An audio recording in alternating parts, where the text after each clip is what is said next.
Good morning, everyone. I am Angie Doran from Homes England. I'm the head of the Self-Commissioned Homes Unit, which deals with self and custom build, and I'm delighted to welcome you today to our Winter Learning Programme. And the Winter Learning Programme we run from Homes England, and it's a series of knowledge sharing sessions on topics that you have told us are of interest to you. So next slide, please. The Local Government Capacity Centre is here to develop, curate and design well-structured, accessible offers for local government, but partners as well, to increase capacity and skills and to drive regeneration and housing delivery. So we are here to provide sessions like this so that you can learn a bit more about the topics that you're interested in. So the Learning Programme is just one of the tools that are offered by the Local Government Capacity Centre, but we also have Housing Information Hub. We also have fact sheets that we can send out as well, and there are links to these in the presentation which will be sent out to you after the event. We also have a capacity analysis tool which can be used by local authorities. Next slide, please. So this is our agenda for today. Sorry if I'm whizzing through it. We don't have a lot of time, as you see. I've got 5 minutes at the beginning. So as mentioned, I'm Angie Doran. I'm the head of the Self-Commissioned Homes Unit within Homes England, and that unit exists to scale up self and custom build and community-led housing across England. I'm going to hand over to Tim Moon after I've done this introduction and a few poll questions, and he's going to give you an introduction to custom and self-build housing, your duties as local authorities under the right to build, and a bit of the evolution of the definition of custom self-build to include community-led housing as well. He's going to hand over to Phil Kringle, who is a consultant from the Kringle Consultancy, and he will speak to you about affordable housing, which is what this is all about. He's going to look at affordable capitally and also the small e and give some examples and case studies. Then he's going to hand back to Tim, who's going to give you further detailed examples as well, and a bit about how we can help. And then we will move on to our question and answer, which I'll chair. So that's about the questions that you post in the chat. So just a reminder to post those questions and to like the ones that you would really like us to look at. And then we will move on to final thoughts and close at the end of the session. Next slide, please. So these are our poll questions. So if you could just take a second to do these, and then we will come back to them at the beginning of the Q&A. At the moment, what percentage of new build homes do you think every year are custom and self-build? So if you could please click on one of the options that you will see in the chat. Do you think it's 2% of all new homes? Do you think it's 5? Do you think it's 10, or do you think it's 20? So if you could please just click what you think is the amount of new homes, the percentage of new homes which are actually custom self-build. So great, I can see people answering that just now. Thank you very much. I'll just give you a wee sec to answer that before moving on. Brilliant, thank you. So we seem to have mostly 2% at the moment. Great. Okay, I think you should still be able to click on that as we move on to the next poll question. 2% seems to be the maximum, followed by 5, but Tim and Phil will be able to actually come back and give you that answer. So we'll keep you on your toes till then and move on to the next poll question, please. So when you hear about custom self-build housing, what's the first word that comes into your head? So this is a word cloud one. So if you could just put in first word or first phrase that comes into your head when you think about self and custom build. So if you could please put in a response to that, that'd be absolutely brilliant. Nightmare. Okay, fair enough. Interesting, expensive. Okay, brilliant, thank you everyone. Again, I'll give it another minute to move on to make sure everyone's done it. Okay, grand designs, yes, I spend a lot of my life fighting against that, and I'm sure the other two do as well. Okay, thank you. All right, and due to time, we will just move on to the next one as well, but that should stay open in the chat, so thank you for doing that. Are you directly involved in the delivery of affordable self and custom build housing? If you could please just answer the ones that it's quite a big list there, but if you can have a wee look at the list and see if there is something there that you can actually relate to, if you're in a planning authority or if you're a custom self-build enabler, please click on that. And obviously, if you're not involved at all, that's absolutely fine. We're here to give you some further information on it so that hopefully you can be involved in the future. Great. And then if we could just, we'll leave that one open again. If we could just move on to the last question, which is, what do you think is a key issue for your organisation in delivering affordable custom self-build housing? So again, this is another word cloud. So whatever you think is appropriate for yours. Okay, great. So we've got some land availability responses. Again, expensive, funding. Great. So again, it's related to the organisation you work in. What specifically to you do you think is the biggest issue? Okay, we're having some errors, I think, with the polls. I don't know if someone's on that just now. I think that most recent one seems to have stopped. Okay, we'll maybe try and come back to that, and if it hasn't worked, we'll maybe try and resubmit that poll for you to do. So apologies for that. In the meantime, I guess we need to move on to our session. So next slide, please. Now I'm going to pass it on to Tim, who's going to give you lots of information about custom and self-built housing. And Tim is a Community and Self-Built Officer for the City of York Council. Thank you, Tim. Good morning, everyone. Yeah, so I am Tim Moon, Community and Self-Built Officer at the City of York Council. I'm also an expert for the Right to Build Task Force. So can I have the next slide, please? So just a quick bit of information about who the Right to Build Task Force are. So we're an organisation that's been established by the National Custom and Self-Build Association. We are funded by the government to support individuals, developers and local authorities to scale up the delivery of self and custom build to the point where it's a mainstream housing option. If we go on to the next slide, please. So a quick definition of custom and self-build housing. So the Act is fairly woolly in terms of the definition, and it doesn't distinguish between self-build and custom house building. So it covers both of these, where an individual or an association of individuals or persons working with or for individuals, it's extremely wordy, but essentially it's about, does the first person living in the house have a primary design input into the house, into the home? If we could have the next slide, please.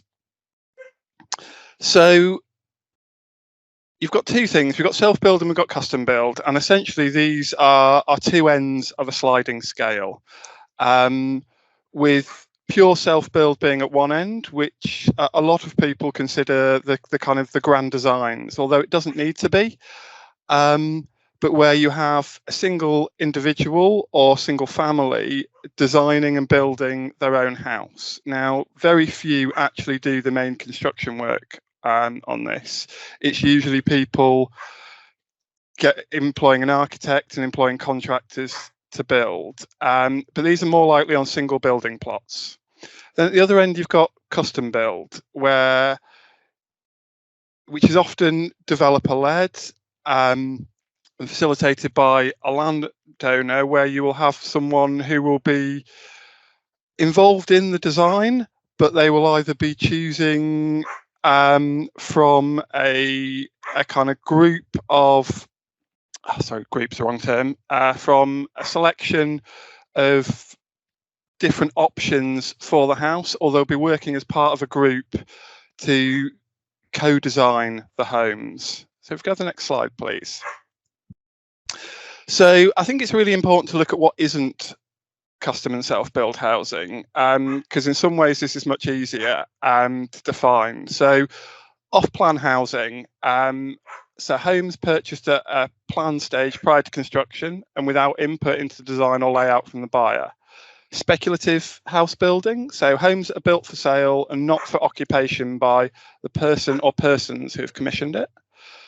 Build to rent. Now this is an interesting one, because actually build to rent homes can be, if they are designed by a group of people who are going to be living in them after they've first been built. And second homes, so anyone who's building a holiday home, that's not self and custom build. Next slide, please. So just a few facts about custom and self-built housing. So around 13,000 homes were built in 13,000 self and custom built homes were built in 2016, and around 16,500 by the end of 2020. So 67% of buyers, now this is all buyers, would prefer not to or are unlikely to buy from a volume house builder.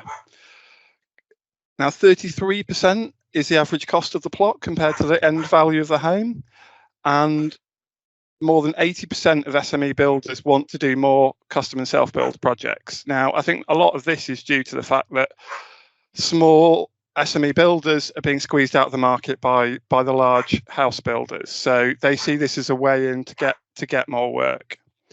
And there are currently more than 30 specialist custom build enablers in the UK market. Can I have the next slide, please?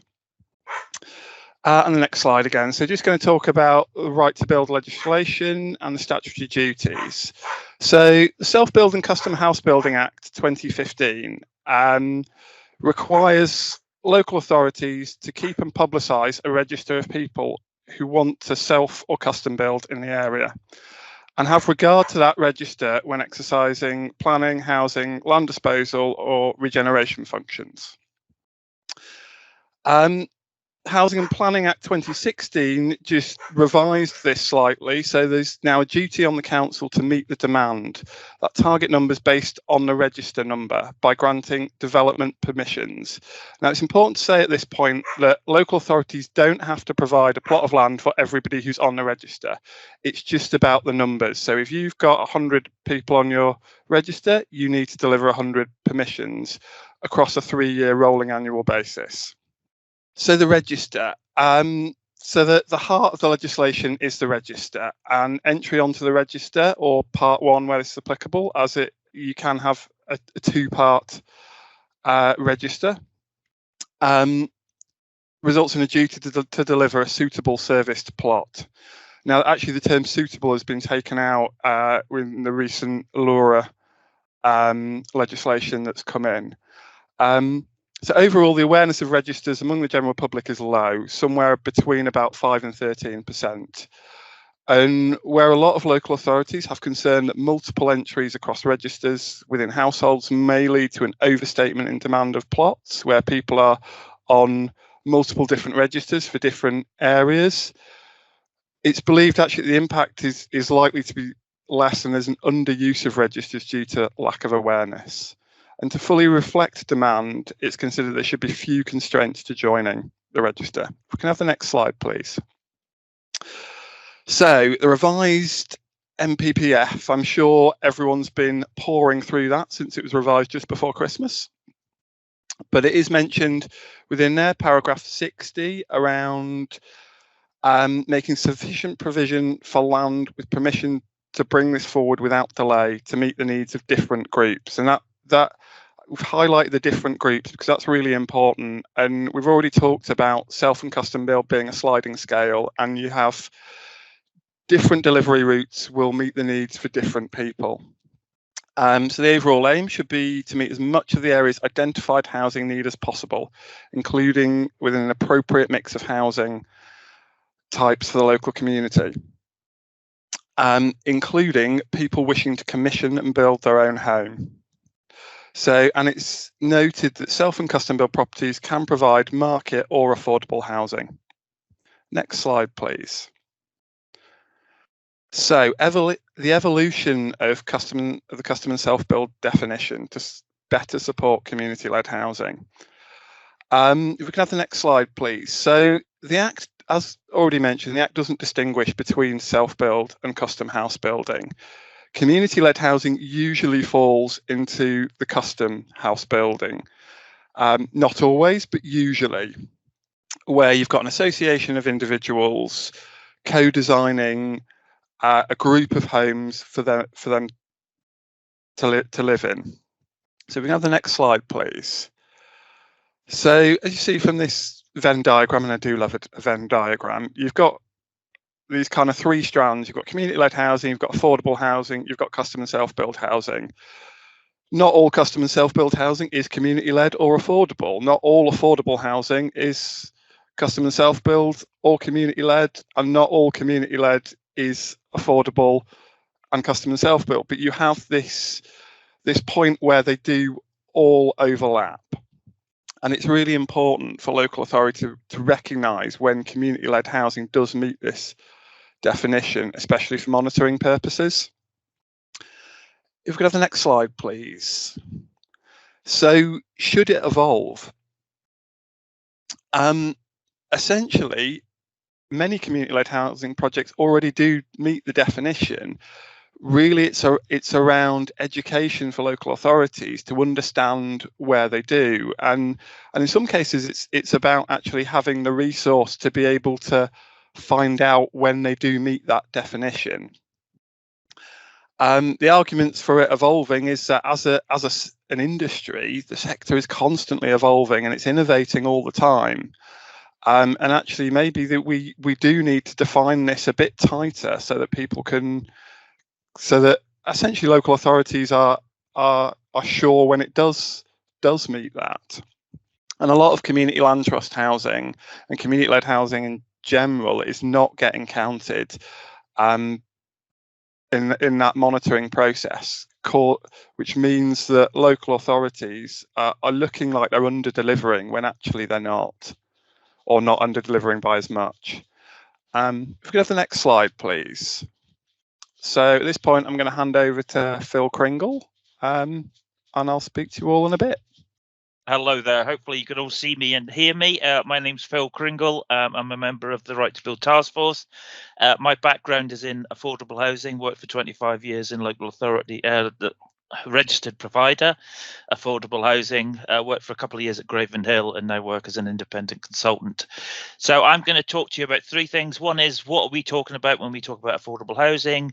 Some observations around affordable house, custom and self-build affordable housing, and also to look at some case studies. So what do we mean? So we're talking about affordable housing with a big A and with a little a. Big A, we're really talking about affordable housing as defined in the NPPF. So primarily affordable homes for rent, whether they're affordable rent or social rent, shared ownership and other forms or other routes to home ownership. So that might include equity loans, other low-cost homes for sale, and rent to buy. And that also includes discount market sales. So that would be where they are sold at least 20% below local market value. So that would have included what were starter homes and what is now first homes, although obviously they're at 30% below market value. Next slide, please. Provision of affordable housing, including customer self-build, will require some form of subsidy. So it's the same old affordable housing development issue. In order to provide a subsidised product, the delivery cost needs to be subsidised in some form, whether that's reduced land, some form of grant funding, or possibly if it's through a Section 106 where the developer is taking a hit in order to achieve their planning approval. Next slide, please. So what do we mean by affordable housing with a little a? So really we're talking about more affordable market housing that can be achieved through some form of reduced costs, whether that's through economies of scale, reducing risks, reducing time taken to achieve planning. Can also be achieved through the use of existing land, undertaking some of the work directly, so through some form of sweat equity, so reducing your build costs, but also through the development of smaller homes. So obviously smaller homes, lower build cost, and also lower costs in the long term to run. Also achievable through to Help to Build, which we'll have a quick look at. Next slide, please. So the Help to Build, similar to Help to Buy, but focused just at community, custom and self-build opportunities. Government equity loan can be for between 50 to 20% of the land and build costs. Project budget up to 600,000. 3 years from the date of the loan offer to complete their home. No interest charge for the first 5 years. Needs to be a mortgage needs to be taken through a lender that's associated with the scheme. And then finally, repayment is based on the market value at the time of repayment. Next slide, please. So now I'm going to look at some observations around affordable custom and self-build. I think it's fair to say that it's an ongoing conversation. We don't have all the answers yet. We'd like to work with yourselves to try and achieve some of those answers, try and understand better what people are trying to do in order to deliver affordable custom and self-build. So an ongoing conversation. Question, should everyone be able to access housing designed and built to their needs, even if they can't secure housing on the open market? I think as a task force, we believe so. So we don't see custom and self-build just as grand designs. We'll come on to it a bit later, but we would like to see it as a wider product, more affordable, both, as we say, in terms of affordable, the big A, and with a little a. There's widespread provision of affordable custom and self-build abroad. So in a wide number of countries, there's a lot more custom and self-build full stop, but also a lot more affordable custom and self-build. We appreciate the local authorities have competing demands in terms of meeting general housing numbers, in terms of providing pure affordable housing, and we understand that they're trying to provide custom and self-build alongside those other demands. There are examples here. Limited. We seem to be generally more comfortable with shared ownership rather than rented. Seem to be generally brought forward by community-led groups, possibly working with registered providers. Next slide, please. RPs, especially larger regional and national RPs, seem to be reluctant to get involved with custom and self-build. It seems to be where RPs are involved, they are more locally based or community owned. This is possibly due to concerns over the resources required to bring forward custom and self-build, and also perhaps where it's more direct self-build, the quality, concerns around the quality of the final build. My personal view is I think some RPs were possibly burnt by direct self-build schemes which were undertaken some years ago, which did require high levels of resources and high levels of management. Whatever the tenure, homes have to meet the requirements of the custom and self-build legislation, and there may be opportunities to secure custom and self-build and affordable custom and self-build through other local authority policies, such as exception sites or part of the affordable mix on larger sites. I think one thing to flag here is that you need to ensure that these are deliverable, especially where service plots are being offered. We've had examples of where a couple of service plots for affordable custom and self-build have been secured through the planning permission, but their local authorities have found it hard to find people to take those plots on. So you need to make sure the route is there from the outset. Next slide, please. So looking at a few key points to consider. First one being timescales. I think it has to be acknowledged that in order to get people involved and provide that primary input, it requires early nominations or allocations so that people can be involved right at the start of the process.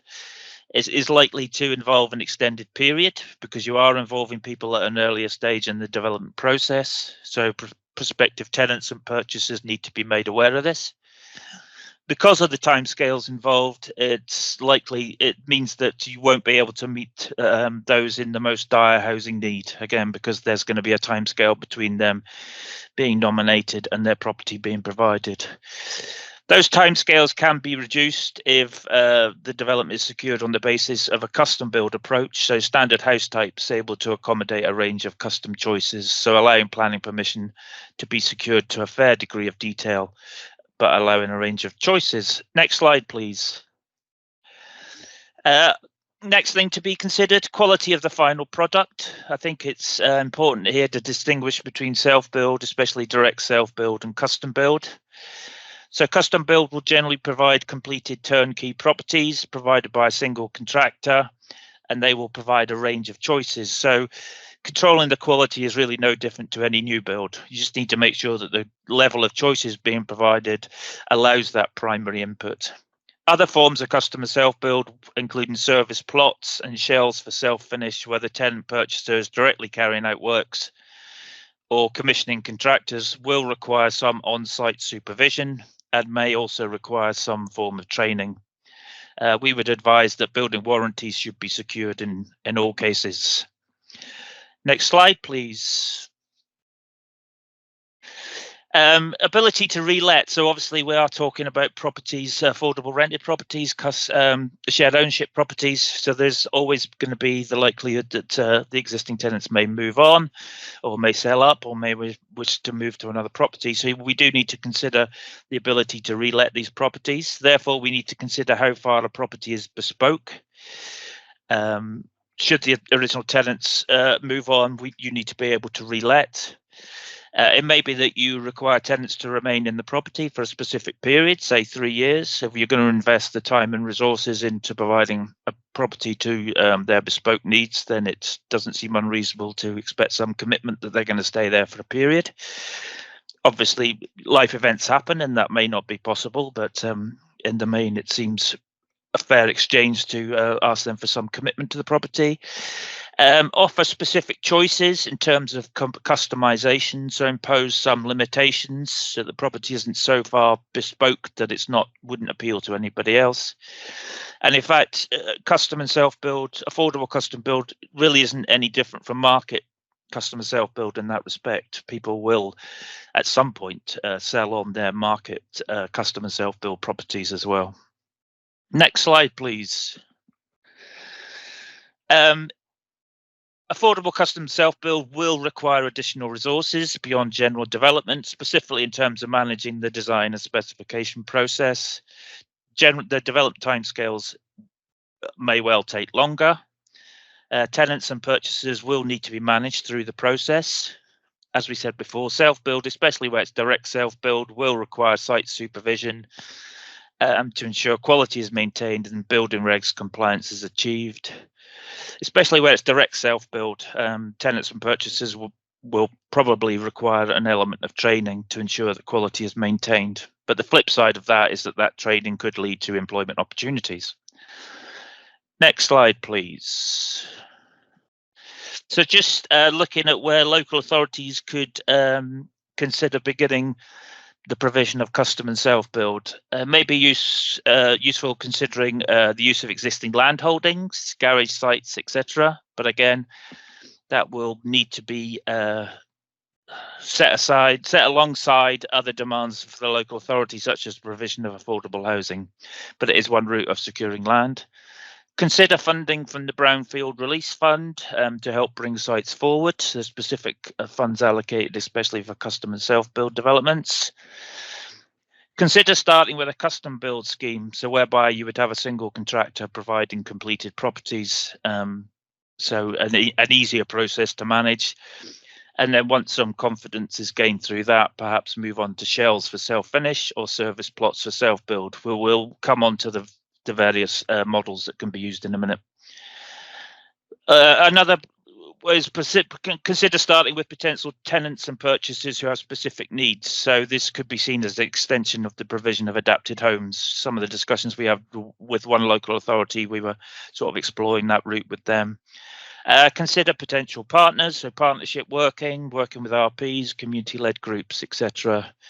And again, as we said before, look at delivery through other policies, but again, ensure that those opportunities brought forward are deliverable. Next slide, please. So now we're going to look at some examples of affordable custom and self-build.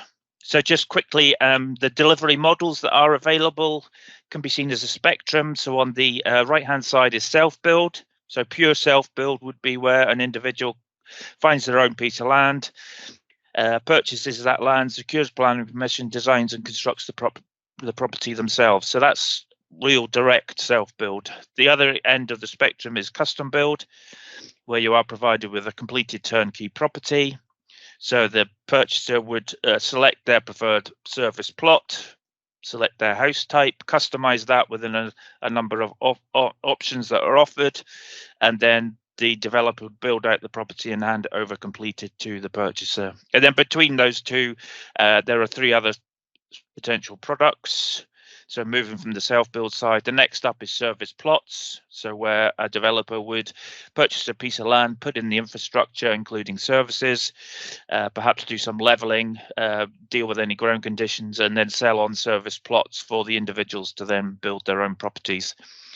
Step up from that, the model used at Graven Hill is where they build out using golden brick. So they will build up to 1 brick above the ground floor DPC, primarily in order to manage VAT on the land. But then again, the purchaser is free to build out their property from there onwards. And then shell for self-finish pretty much is what it sounds like. So our watertight shell structure is built out by the developer, and then the purchaser is free to come in and build that out to their own layout. Next slide, please. So that was models. Then looking at development types, again, just to reiterate that it's not all about grand designs. Primarily new build, but there's no reason why customer self-build can't include refurbishment and regeneration. It's done a fair amount on the continent. Can provide houses and apartments. Again, we seem to focus on detached houses, but absolutely no reason why we can't develop semi-detached and terraced. Terraced self-build is again prevalent on the continent. We just need to get a bit more courage, I think. Can be provided as single dwellings, part of larger developments, some mix of housing types on a larger development. Can also be standalone custom and self-build developments. Could provide large family houses and smaller homes, and again can provide affordable housing and community-led projects. Next slide, please. So we're going to start looking at some examples. So starting with affordable with a big A, so rented, affordable rent, social rent, shared ownership examples, and also discount market sale. So first one is Newton Close in Bicester in Oxfordshire. So this is one of the schemes that Cherwell District Council built out prior to taking on Craven Hill. They secured a piece of land through a Section 106 on a larger private development, and then the district themselves built out 21 terraced and semi-detached houses, and then sold them on as shared ownership, but allowed the purchasers to carry out the second fix, carpentry, kitchens, landscape and decoration. And in exchange for that, they secured a £10,000 reduction in the purchase price. Next slide, please.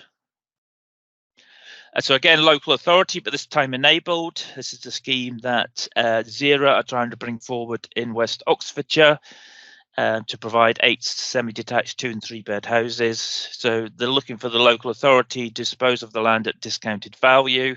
They're going to develop zero carbon custom build homes to be sold at 80% of local market values.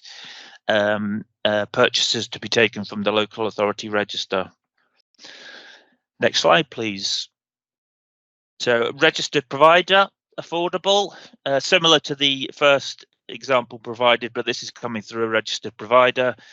They've developed out a number of homes for shared ownership, but in exchange for a 6 to 7% reduction in the purchase price, the purchasers then carry out the second fix carpentry, including bathrooms, kitchens, landscaping and decoration. Next slide, please. Sorry. Community Land Trust affordable. So again, this is providing examples of partnership. So this involves Bristol City Council, Brighter Places RP, and Bristol Community Land Trust. So the site was local authority owned. They were looking to dispose. They worked with a local group to help establish the Bristol CLT. They then brought on an RP, Brighter Places, to assist them in delivering. And they have provided 12 homes, part new build, part refurb, providing affordable rent and shared ownership. And again, the group were involved in the design, but also self-finished, so did some of the work themselves, and through that sort of generated some sweat equity. So that was the first scheme undertaken by Bristol CLT. Next slide, please. And then they moved on to a larger scheme, wholly new build, 50 homes. Again, a mix of affordable rent and shared ownership. Same partners, Brighter Places and Bristol CLT. And again, this was shell homes were resident co-designed, and then they had the opportunity to finish their properties and achieve some sweat equity. And that was brought forward working with Ecomotive. Next slide, please. Another example of co-housing affordable. This is the Older Women's Community Housing in High Barnet in London. 25 flats, primarily owner occupied, but there is an element of social housing in there as well. Again, this group worked with a local RP in order to identify land and secure funding. Took a fair number of years to bring forward, partly trying to identify a suitable site. Next slide, please. So rural exception site, 6 detached shared ownership affordable self-built homes on the edge of Broadhempstone Village in South Devon. So a number of individuals came together to form a community land trust, secured the land, and then built out their own homes, 6 detached shared ownership homes. Next slide, please. Just in terms of looking at local authority approaches, Cambridge District Council have been one of the sort of leaders. The leader of the council was very keen on promoting custom and self-build. They were one of the first to introduce a percentage policy. So they require 5% custom and self-build on sites over a certain size. That percentage was calculated in relation to the demand that they saw on their register. They realised the other benefits that custom and self-build can bring to local economies, local house builders, and they have brought forward a number of sites to date, including some providing affordable. They've also published a couple of guides promoting custom and self-build, both to landowners and to communities, so it may well be worth you checking those out. Next slide, please. So that was all looking at affordable with a big A. Now quickly looking at some of the principles of how affordable with a little a, so more affordable market housing can be brought forwards. Not really rocket science. Developing smaller homes, also using modular homes, hoping to reduce the cost. It may well be that properties can be developed in the rear gardens of larger properties. So again, hopefully achieving lower land costs as well. This example is a snug home, 44 square meters over 2 floors. So it's affordable with a small a, reduced construction, but also reduced running costs. Next slide, please. Again, similar example, but this time in Almere in the Netherlands, trying to promote the development of smaller homes. In this case, the local authority actually allows individuals to rent their properties rather than purchasing them outright. So again, you've got reduced build costs, but also reduced land costs as you're only paying a rent rather than having to purchase the land outright. Next slide, please.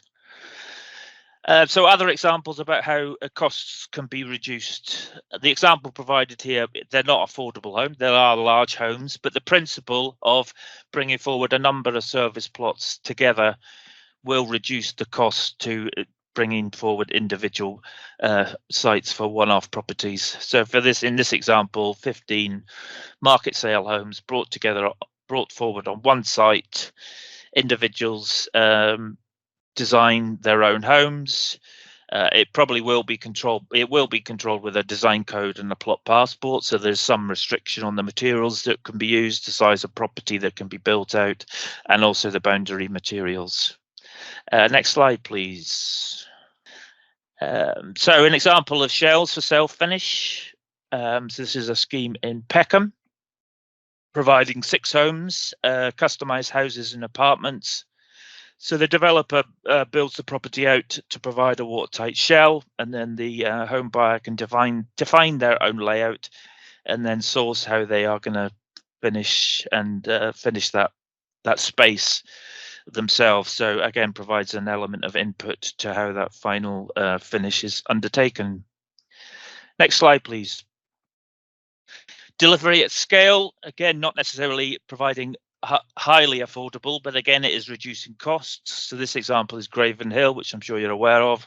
So a large development of 1,900 plots, a large proportion of which are going to be for custom and self-build homes. They've now achieved over 500 completions and occupations. They provide 2 products, golden brick plots, which I've mentioned before, but they also provide custom build new homes. They used a local development order on a number of parts of the site, streamlining the planning process. So that meant that if the design met the plot passport and the design code, planning could be achieved in a reduced timescale of 28 days. Next slide, please. And then just to say, there are far more examples to be found on the continent. Customer self-build is a more mature market over there. More examples of mixed tenure and large-scale developments, including a range of tenures, including market sale, market rent, social rent, shared ownership, and other affordable products. And again, there are more examples on the continent of provision through refurbishment rather than new build. Next slide, please. I think I whizzed through that a bit too quickly, but never mind. Hopefully that's got us back on track. Thanks, Phil. So I'm now just going to look at a couple of case studies of affordable custom and self-build projects in York with groups that I've been working with. So if we could have the next slide, please. So it's impossible to look at community-led housing in York without talking about Your Space CLT. So they're a community benefit society and a community land trust, and they want to develop affordable housing in perpetuity, homes that are built sustainably, and homes that are built around the needs of people. So they're an umbrella organisation to support community-led housing across York. So we have the next slide, please. So Your Space's first development is the Lowfield Green Co-op. This is taking place on the first site that City of York Council have developed out for, or the first large site that the City of York Council developed out for over 30 years, which is going to have a total of 164 homes on an old school site.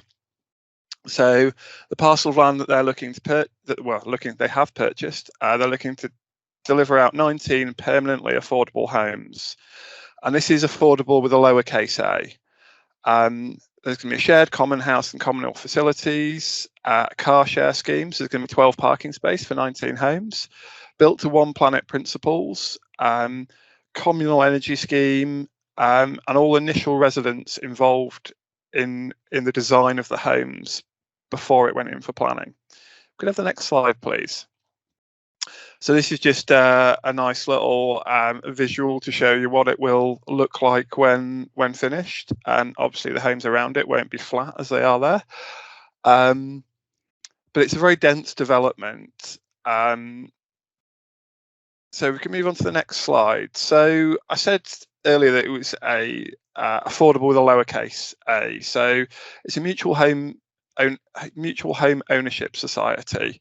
So nobody owns their individual houses in, though you do still need to buy into this scheme. So it is affordable in that the homes are going to be somewhere in the region of 70% of market value. But you do still need to be able to buy into it. So it's not going to provide homes for those that are in the most dire housing need. This is a product for what I consider as kind of that squeezed middle, people who are trapped in rented accommodation, can't save up enough to buy on the open market, but are never going to be are never going to meet the thresholds to get affordable housing either through the council or through an RP. So the houses will remain permanently affordable because of this. Because you don't own your home, you own a proportion of the co-op. So as they're building them together, the overall cost of borrowing is cheaper, and the management of the homes is controlled by the people who live in them. So as you can see by that little graphic at the bottom, the residents own the co-op and the co-op owns the homes. So if you want to move out, you sell your home back to the co-op rather than sell it on the open market. So the homes can never reach the open market. If we could have the next slide, please. So this is just a quick timeline. It details 10 years.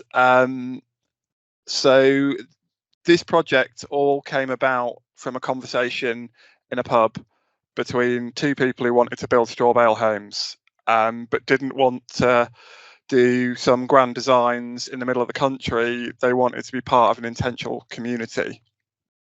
And there've been a lot of peaks and troughs over the last 10 years. They initially looked to purchase an old care home off the council. their bid was the lowest of 10, but the council at that point acknowledged the social value of their bid and agreed to support the group to find a site. So in 2016, we agreed the sale of the land on Lowfield Green, and planning was gained in 2018.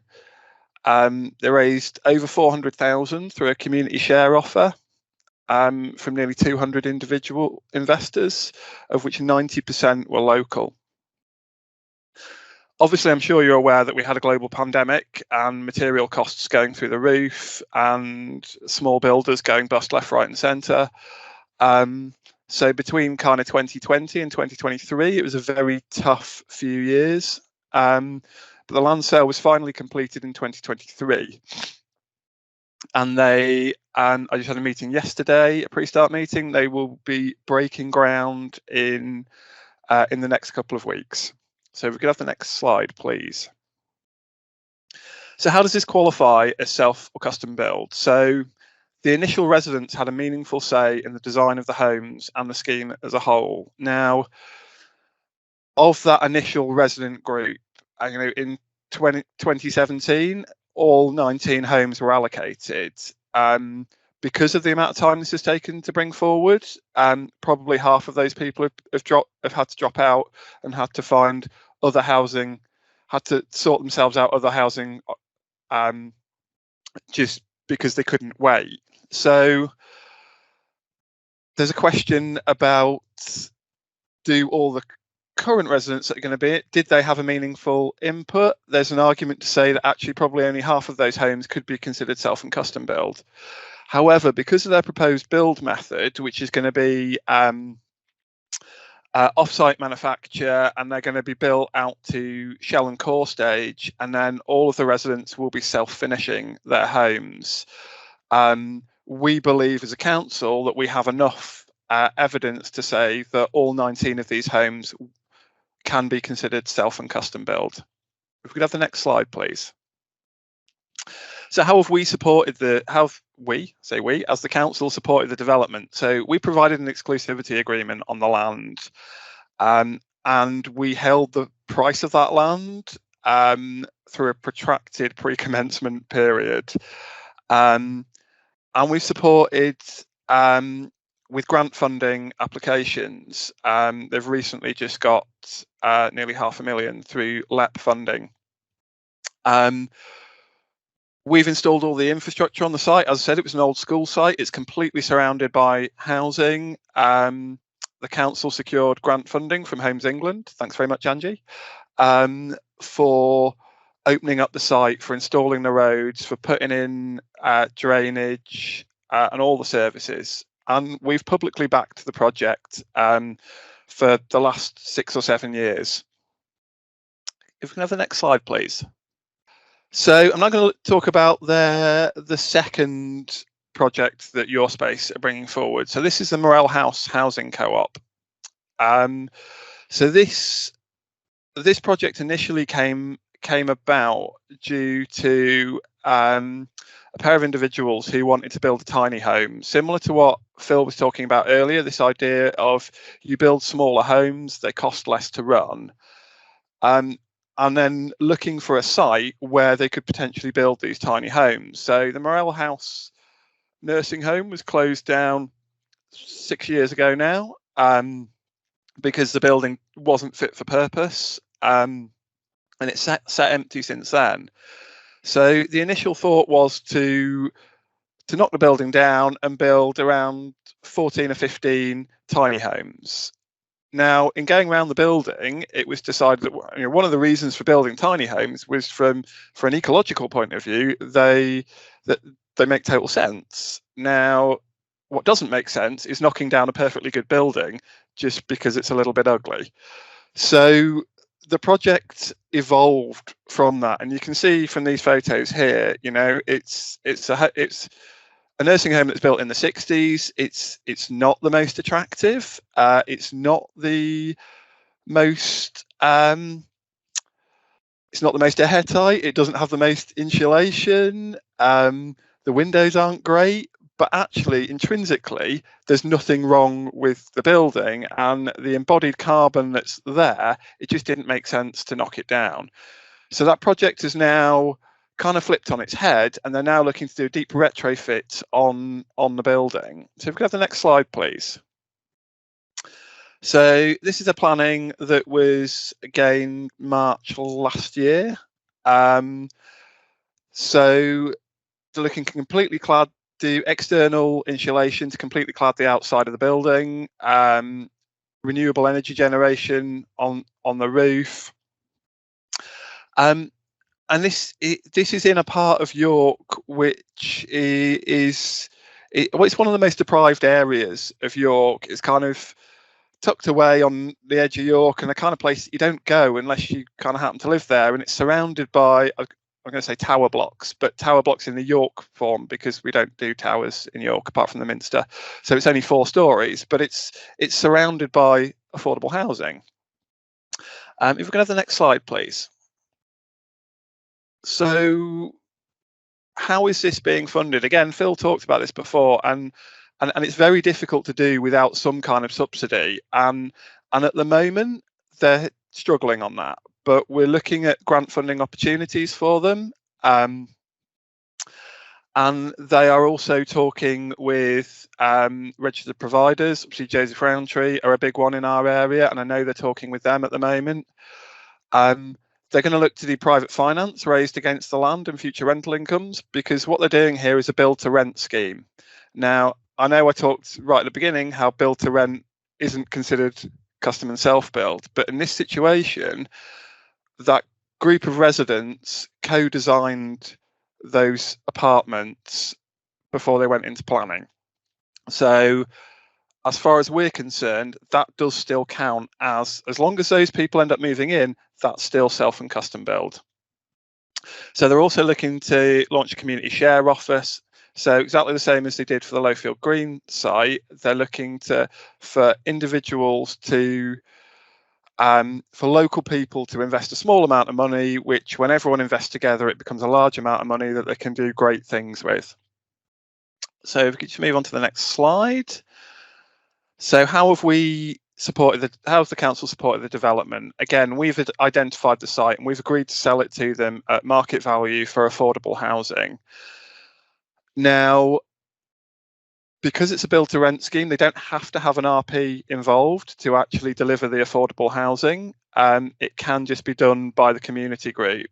And we've agreed through the Section 106 that they will be providing 5 permanently affordable homes. In reality, the other 8 they are looking to provide at either local housing allowance levels or 30% of people's income, whichever is the higher amount. So this enables people in quite severe housing need to move in there, paying local housing allowance levels, and then if they get onto their feet, they get a better job, they progress in where they are and they're actually earning more, they'll end up paying more rent. But this enables the development as a whole to have some paying more, some paying less, but it enables them to support the whole development. So we supported grant funding applications and we're continuing to do that. We've facilitated conversations with planning, highways and our affordable housing team, and we've publicly backed the scheme. We can move on to the next slide.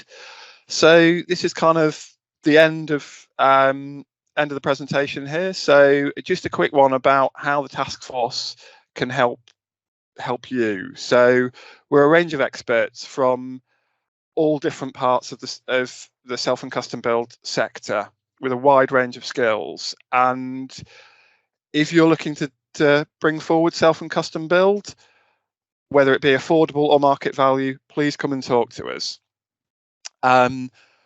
We're provided with funding to support local authorities with health checks, reviews of the register, and general introductory sessions. And we also arrange visits to other projects. So yeah, if you're looking to do anything within that sector, please come and talk to the Right to Build Task Force, and we'll help wherever we can. And at this point, I'll hand back over to Angie. Thanks very much, Tim, and thank you, Phil. If you could put your camera back on to join us, we're just going to have a little Q&A now. Thank you, everyone, for submitting questions. We had some really brilliant questions there. I don't think, sadly, we can get to all of them with the time that we've got, but we will certainly try and answer as many as we can. First of all, though, I think it might be worth going to our poll questions to let the presenters here comment on what our results were. So the first poll question that we had, which was to do with, hold on a second, just try, yes, what percentage of, thank you for whoever put that slide on there. Yes, what percentage of new homes each year do you think are self and custom build? So do we have the results there for that poll that we can see? If not, I think I can find it in the chat. So it looked like for most of the people who responded, it looked like 2% was the top one there. 60% of people voted 2%, and then 5% was closely followed, 32%. 10% was 6% of people thought that, and then 20% no one thought that. So comments, Tim and Phil, on that. Well, it seems like people are probably more pessimistic than reality, actually. So I think the figure is around about between 7 and 10%, I think. Yeah, so we're doing better than a lot of people appear to think. But I think that maybe is part of the problem. I think there is a lack of awareness of custom and self-build. Some research that the task force has done shows that 83% of the population aren't aware that customer self-build registers exist. So I think in terms of addressing a lot of this, a big piece of work is trying to make custom and self-build more visible. And also from that point about the number of people who aren't aware of registers, our feeling is that the demand for custom and self-build is far higher than is being shown by those registers. Yeah. Anything you want to say on that, Tim? Just agree with Phil. Yeah, I agree with Phil. Yeah, it's always an interesting question to ask. People always underestimate it. So yeah, great. Thank you. But it's probably worth saying that compares to some countries, Germany, Austria, where they're 50-60%. Yeah, it's really small. You're right. Yes, because we're below most other people, aren't we, in the amount of completions we have. It's always interesting to compare to the Netherlands because they managed to double the amount. They were about the same as us, and now they've got far more because of the steps they took. So hopefully we can do the same thing. Sorry, I think one of the questions was around why is there so little here compared to abroad. So I think partly it's cultural. I think partly it's systematic. I mean, there's just a general. It's just a bigger part of how houses are generally provided, certainly the likes of Austria and Germany, where there are sort of show home parks where you can go along and find the type of house you like and then secure your plot and then purchase them. It's just more a bigger part of how housing is generally procured, I guess. I think also other countries where affordable housing is more part of the mainstream provision as well. I think there's less of that division between market housing and affordable housing. I think that also aids or opens things up to other forms or other routes of procuring housing. Yeah, absolutely. I think the more examples we have of this type of housing, the more people will think it's a normal thing and they will want it. So, because that's how great it is. Can I see the next poll question, please? Thank you. So this was the one where what word, now can we actually see that word cloud? There it is.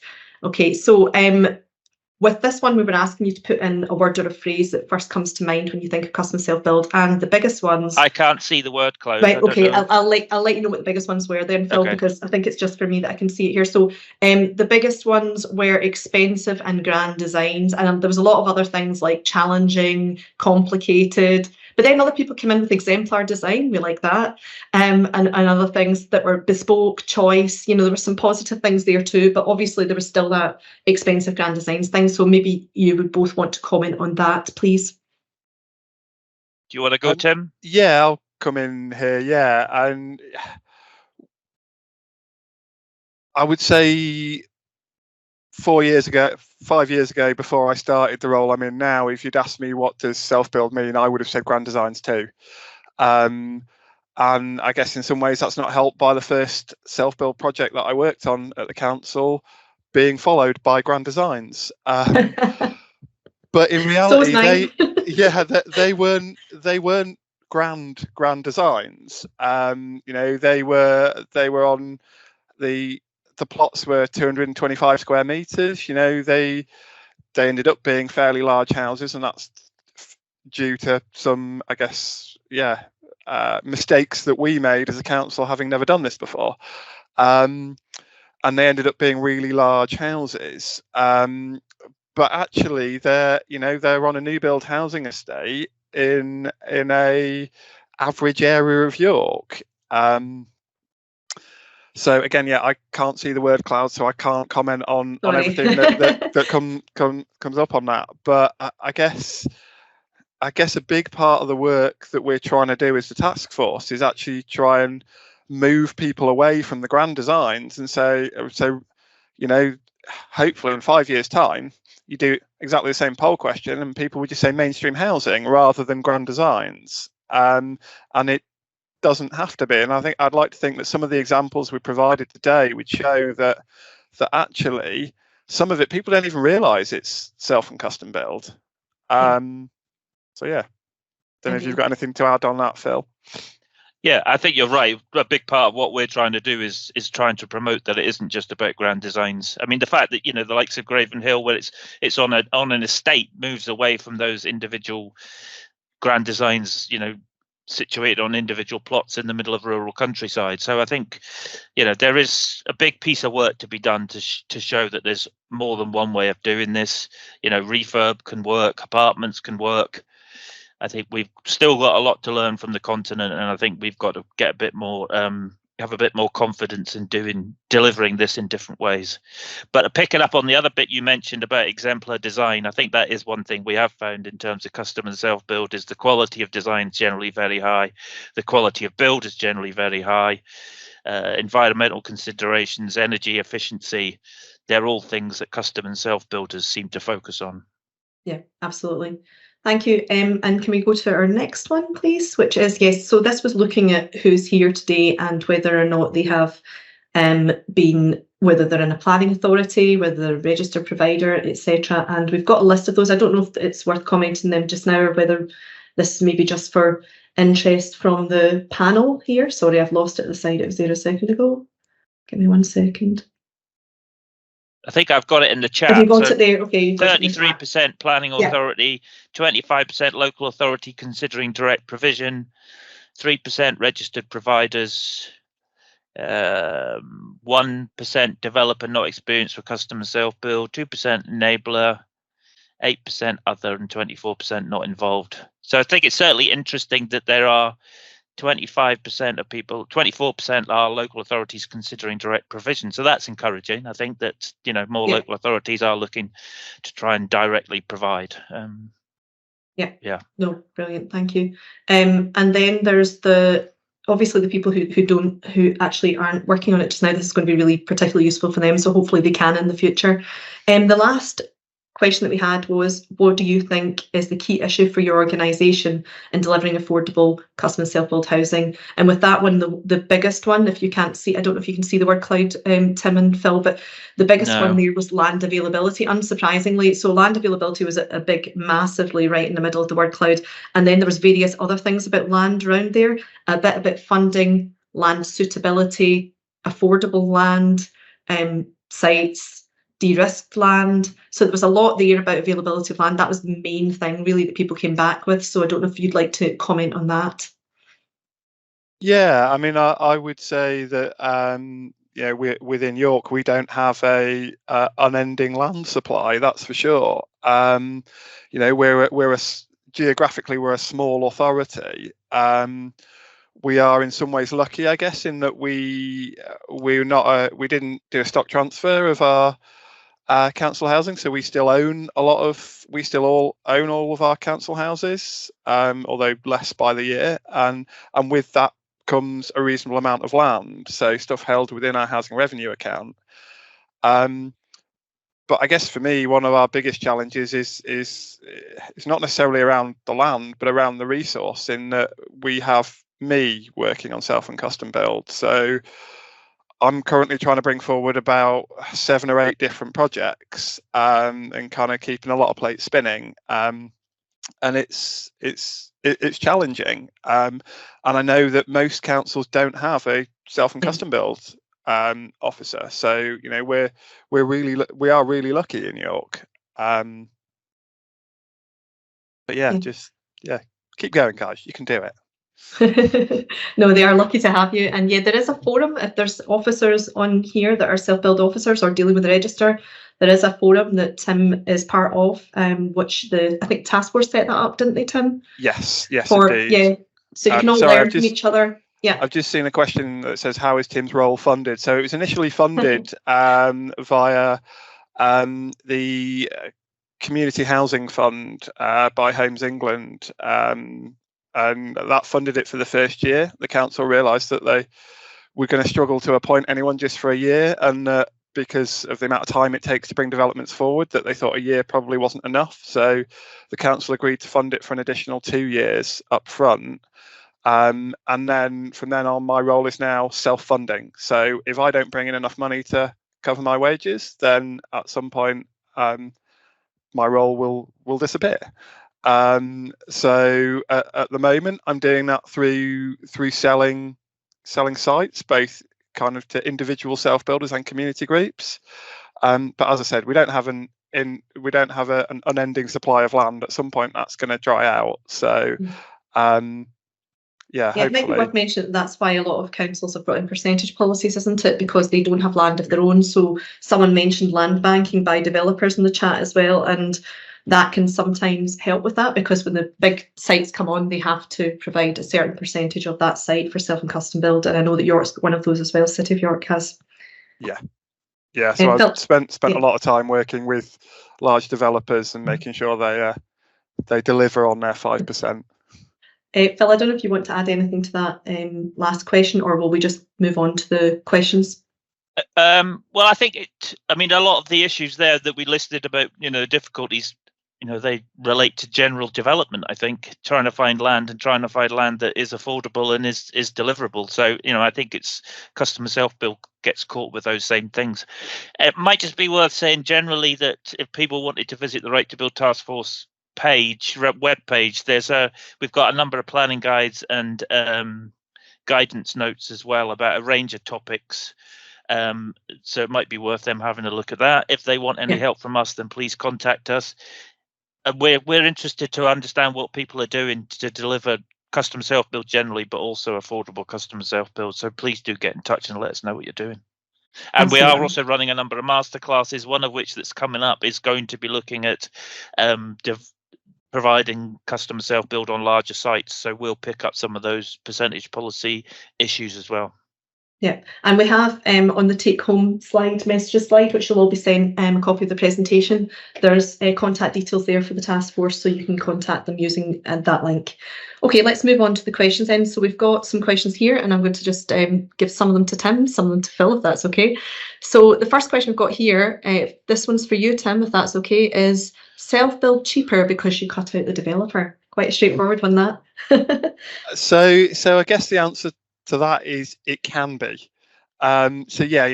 Most large developers work on a 20% profit margin. So if you're cutting that out of the end house price, then it should be, if not 20% cheaper, because if the land's being brought forward, you're probably going to want a profit margin on the land. But it should be cheaper. In reality, a lot of people end up probably spending exactly the same as what it would cost to buy from one of those large developers, but they end up with a better product. Because as it's already been mentioned, self-build, people who build their own homes tend to really focus on the green credentials and building a really quality product, because they've got to run that property after it. Whereas the large developers, once they've sold it, to be honest, they don't care. And that I'm not going to slag off all large developers, because there is a role for them in delivering housing, and I get that. But actually, people who build their own homes tend to build better. And they stay in them for longer because they built what they need as well. Yeah. Just to caveat that, even though you're cutting out the developer, it's likely that the developer is able to build houses cheaper.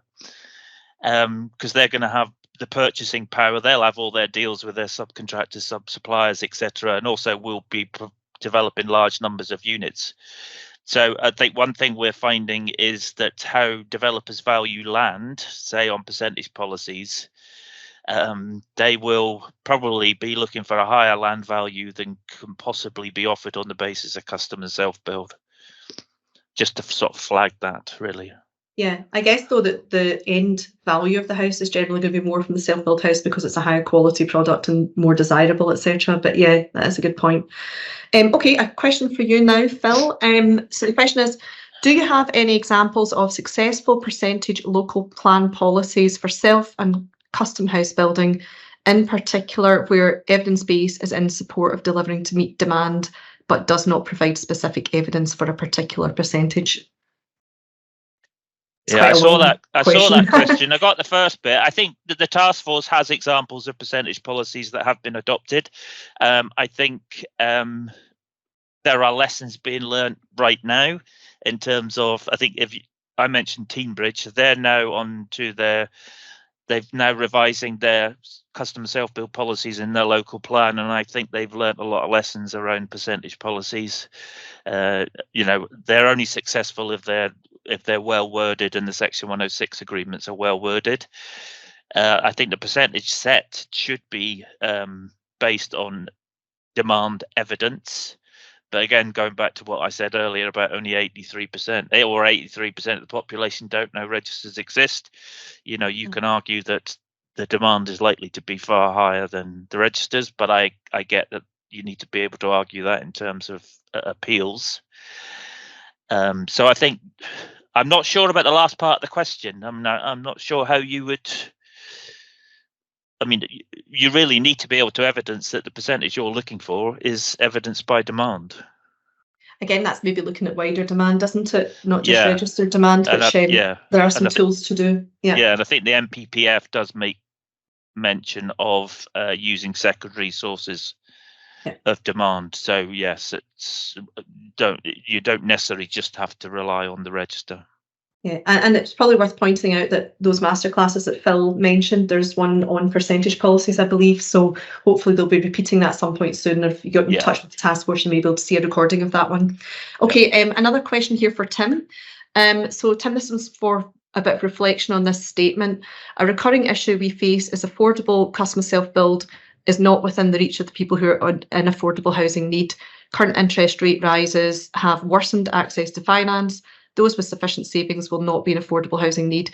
This situation is particularly problematic for affordable custom self-build in low value areas. So any comments on that statement? Let me know if you need me to repeat any of it. Yeah, no, I think it's a very, very valid point. And, a lot of the arguments around why, a lot of the conversations we've had internally, it's like, well, if we're delivering affordable, we shouldn't be delivering custom self-build over affordable, and we have an affordable housing crisis. And I guess where I would counter that is that if you can provide housing that is affordable, even if it is not for the most affordable, if you can take people out of existing council housing, existing registered provider affordable housing, that frees up those homes for those who are in the most dire need.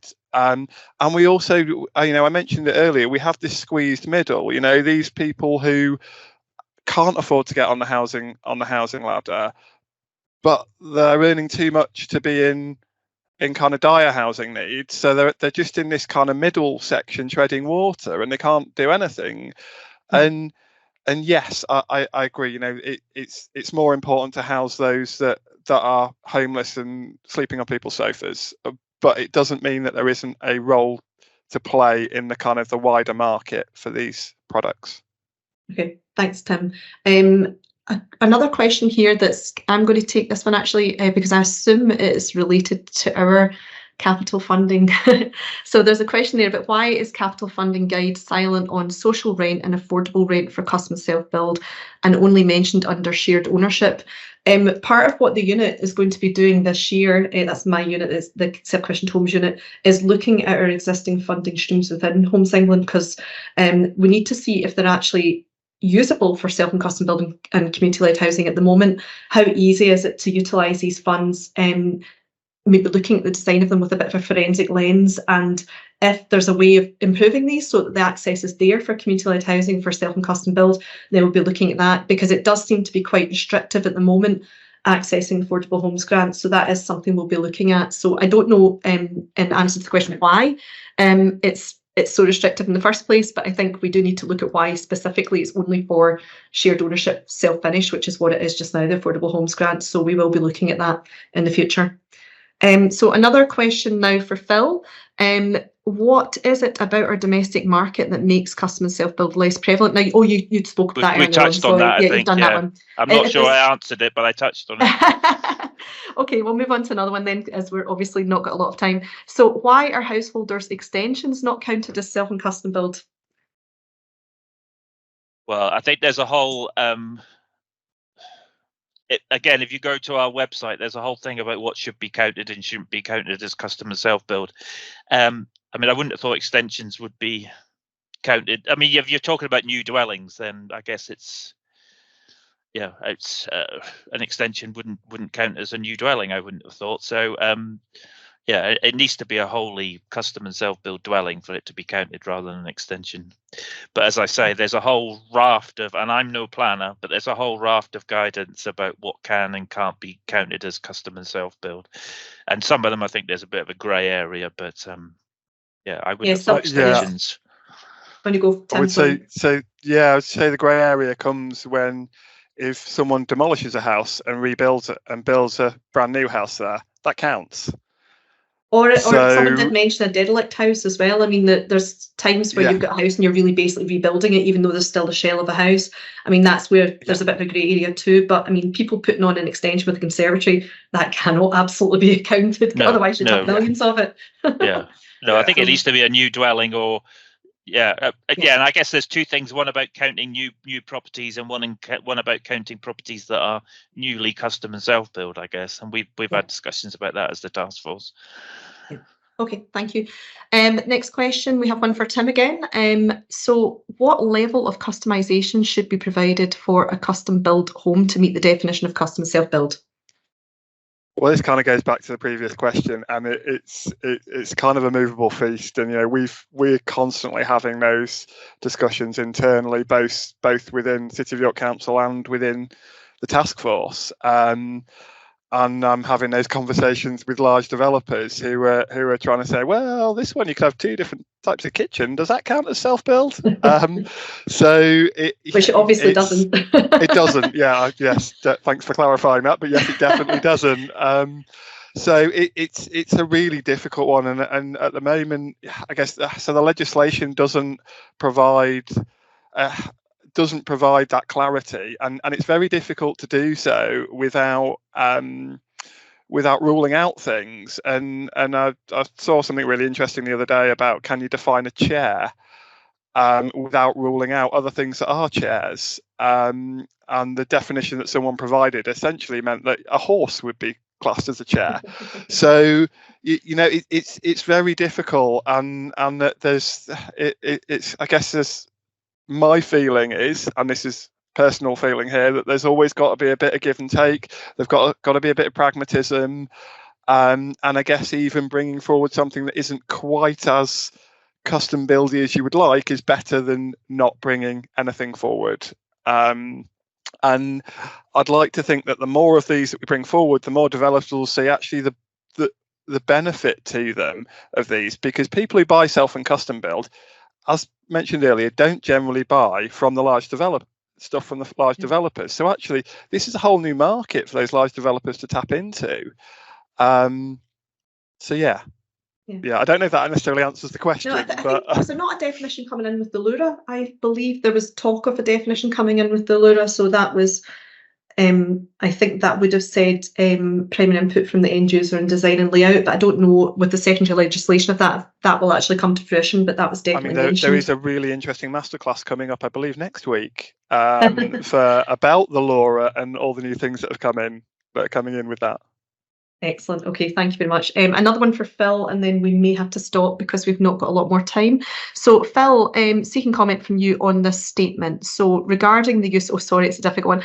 Regarding the use of SIL Form 7 Part 1, to demonstrate permissions, government returns cite PPG examples for SIL exemptions as evidence for self and custom building. At the time government returns are undertaken, limited applications will have been completed and be in a position to submit a Part 2 form. However, there are increasing appeal decisions which do not seem to accept Form 7 Part 1 as suitable evidence. So comments on that, Phil?